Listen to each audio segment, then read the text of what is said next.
Hello everyone. हम लोग second year का मैनेजमेंट का बचत कर रहे थे। बचत की इम्पोर्टेंस क्या है और बचत की डेफिनेशन हमने लास्ट क्लास में की थी। आज हम करेंगे बचत को निर्धारित करने वाले कारक या तत्व। कौन से ऐसे फैक्टर्स हैं जो कि बचत को निर्धारित करते हैं। ठीक है, सबसे पहला है इसके अंदर बचत करने की योग्यता या एबिलिटी। बचत करने की योग्यता क्या होती है कि हमारे अंदर कितनी कैपेबिलिटी है बचत करने की। अब मान लीजिए कि हमारा इतना जो है हम इतना अमाउंट जो है अर्न ही नहीं करते कि वो हम अपनी आवश्यकताओं की पूर्ति करके, बेसिक आवश्यकताओं की पूर्ति करके और उसको सेव भी कर लें। ठीक है, या कई बार हमारे अंदर इच्छा नहीं होती है, या कई बार फैमिली का कोऑपरेशन नहीं होता है। तो बहुत सारे फैक्टर्स हैं जो कि अभी अपन देखेंगे जो कि प्रभावित करते हैं कि हमारी बचत को। तो बचत करने की इच्छा जो है वो सबसे पहला क्या है। योग्यता में तो जैसे हमने कहा कि मान लीजिए कि हमारी इतनी अर्निंग नहीं है, क्योंकि अर्निंग का क्या मतलब है, हमारी इनकम क्या है। ठीक है, इनकम से सबसे पहले हम जो आज की इम्पोर्टेंट आवश्यकताएं हैं उनको हम पूरा करते हैं।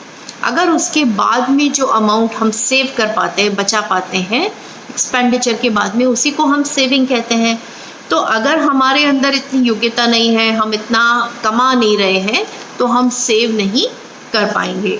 ठीक है, फिर बचत करने की इच्छा। बचत करने की इच्छा जो है उसके अंदर क्या आता है, पारिवारिक स्नेह।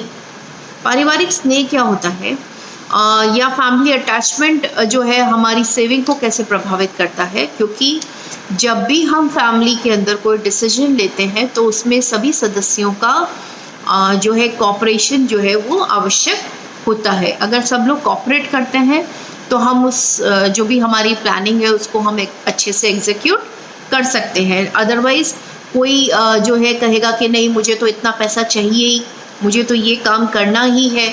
तो ऐसे जब फैमिली में कोऑपरेशन नहीं होगा, अगर हम मना भी करेंगे तो क्या होगा कि फैमिली में अनरेस्ट होगा, है ना, कोऑपरेशन नहीं रहेगा।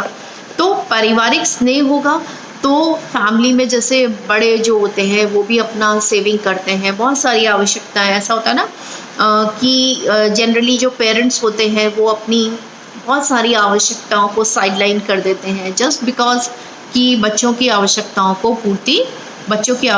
की वो पूर्ति कर सके।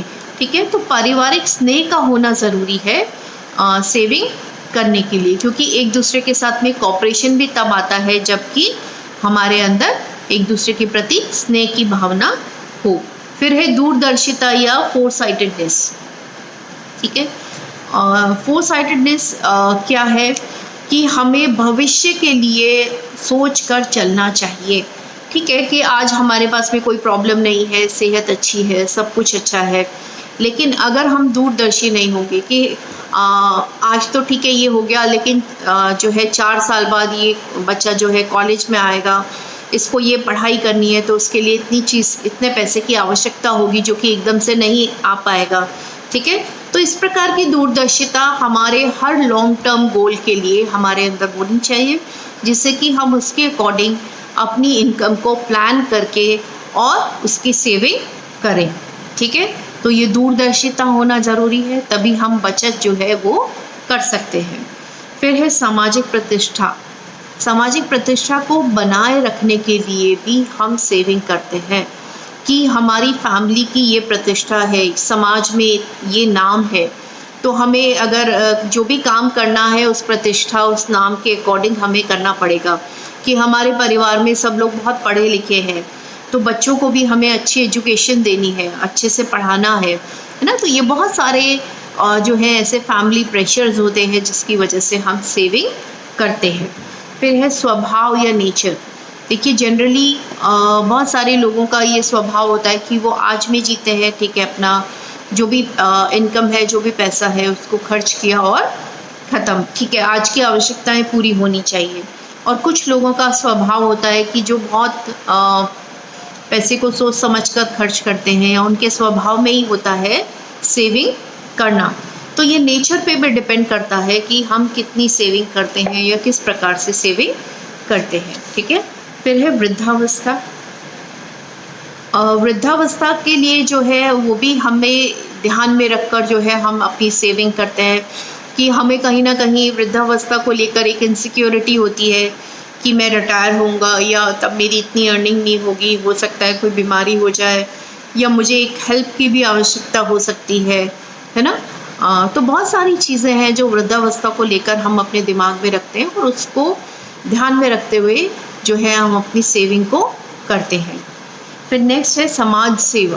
देखिए बहुत सारा पैसा जो है हम अपनी आवश्यकताओं की पूर्ति के लिए तो इकट्ठा करते ही हैं या सेव करते ही हैं, बल्कि हम जो है समाज सेवा के लिए भी करते हैं कि मुझे हर साल जो है इतना जो है यहाँ पर डोनेट करना है या इतना मुझे ये करना है, ठीक है।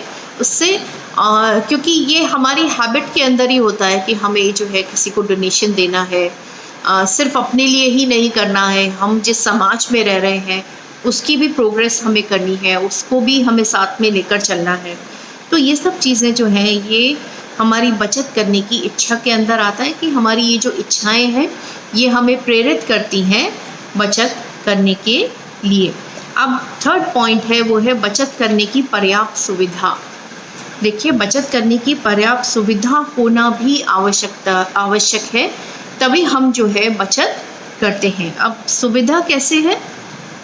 पर्याप्त सुविधा से क्या मतलब है कि अगर हमारे आसपास या हम कहेंगे कि हमारे बैंक्स में या पोस्ट ऑफिस में या कहीं ऐसी अच्छी स्कीम्स नहीं है जहाँ पर कि हम अपना पैसा इन्वेस्ट करें और एक हैंडसम अमाउंट ऑफ जो है इंटरेस्ट हमें मिले, एक अच्छा इंटरेस्ट जो है हमें अपने पैसे पर मिले, हमें उससे बेनिफिट मिले, तो हम जो है सेविंग नहीं करेंगे। हम सेविंग वहीं पर करते हैं, हम पता लगाते हैं ना जब पैसा इन्वेस्ट करते हैं कि कहाँ पर हमें ज़्यादा इंटरेस्ट मिलेगा, कहाँ पर मनी सिक्योरिटी ज़्यादा है ना। किसी ऐसे बैंक में नहीं डाल दें हम पैसे को जहाँ जो कि प्राइवेट बैंक हो और आज है और कल नहीं है ना, तो हमारा पैसा भी उसके साथ में डूब सकता है। तो ऐसी बहुत सारी फैक्टर्स होते हैं जो कि अवेलेबल होने चाहिए, वो सुविधाएं होनी चाहिए जहाँ पर कि हम अपना पैसा इन्वेस्ट कर सकें। तो इसमें कुछ पॉइंट्स आते हैं जिसमें सबसे पहला है देश में शांति और सुरक्षा का वातावरण। देखिए जब वॉर की स्थिति हो या टेररिज्म बहुत ज़्यादा हो, कई कंट्रीज़ में आपने देखा कि टेररिज्म बहुत है, तो वहाँ पर लोगों का विश्वास नहीं रहता कि आज हम हो सकता है किसी बैंक में अपना पैसा इन्वेस्ट करें, किसी स्कीम में इन्वेस्ट करें या शेयर्स में करें किसी कंपनी में, और कल को वो कंपनी ही नहीं रहे तो हमारा पैसा जो है उसमें डूब सकता है, ठीक है। तो देश में अगर शांति सुरक्षा की भावना हमेशा रहेगी तो हम ज़्यादा प्रेरित होंगे लोग अपने पैसे को इन्वेस्ट करने के लिए, ठीक है। जहाँ पर इनसिक्योरिटी रहेगी या स्टेट में या कंट्री के अंदर कोई इमरजेंसी की स्थिति है तो जो है हम अपना पैसा वहाँ पर इन्वेस्ट नहीं करेंगे, ठीक है। फिर है विनियोजन के साधन या सोर्सेज ऑफ इन्वेस्टमेंट, है ना। कितने साधन, कितनी स्कीम्स अवेलेबल हैं, इजी स्कीम्स होनी चाहिए, आसानी से आप उसमें इन्वेस्ट कर पाएँ या आसानी से अपना पैसा जो है उसको वापस विड्रॉ कर सकें, है ना। लिक्विडिटी होनी चाहिए। तो ये सब चीज़ें अगर होंगी, अवेलेबल हैं, तो हम जो है अपना पैसा आसानी से इन्वेस्ट कर पाएंगे, ठीक है। फिर नेक्स्ट है कुशल और योग्य हाथों में संचालन। देखिए जब हमें लगता है कि हमारे देश का संचालन है ना या उस पर्टिकुलर एजेंसी का संचालन एक अच्छे हाथों में है या कोई समझदार इंसान है जो कि उनको लुक आफ्टर कर रहा है, तो हम ऐसी स्कीम्स के अंदर लोगों का विश्वास जो है वो बढ़ता है और वो अपना पैसा वहाँ पर इन्वेस्ट करते हैं, ठीक है। फिर है देश की सुदृढ़ अर्थव्यवस्था। अगर देश की अर्थव्यवस्था सुदृढ़ होगी, अच्छी होगी, तो क्या होगा कि लोग ज़्यादा प्रेरित होंगे अपने पैसे को इन्वेस्ट करने के लिए, क्योंकि सुदृढ़ स्थिति से क्या होता है, एक सेंस ऑफ सिक्योरिटी आता है कि हमें डर नहीं रहता कि हमने जो पैसा बचाया है उसको हम सही जगह पर लगाएंगे और हमें इसका मुनाफा भी मिलेगा, हमें ये विश्वास बना हुआ रहता है, ठीक है। फिर है प्राकृतिक स्थिति। नेचुरल कैलामिटीज़ जहाँ पर होती है वहाँ पर भी ये समस्या रहती है या ये डाउट रहता है या एक इनसिक्योरिटी रहती है। जैसे कई जगह हैं जहाँ पर वोल्केनोज हैं, कभी कभी इरप्ट हो जाते हैं, या बाढ़ की स्थिति रहती है, हर साल बाढ़ आना, ठीक है, या सूखा पड़ना, इस तरीके की जब स्थितियाँ होती हैं तब भी इन्वेस्टमेंट जो है वो प्रभावित होता है या सेविंग जो है वो प्रभावित होती है।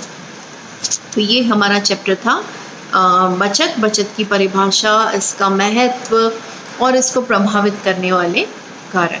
नेक्स्ट क्लास में नेक्स्ट चैप्टर हम लोग लेंगे।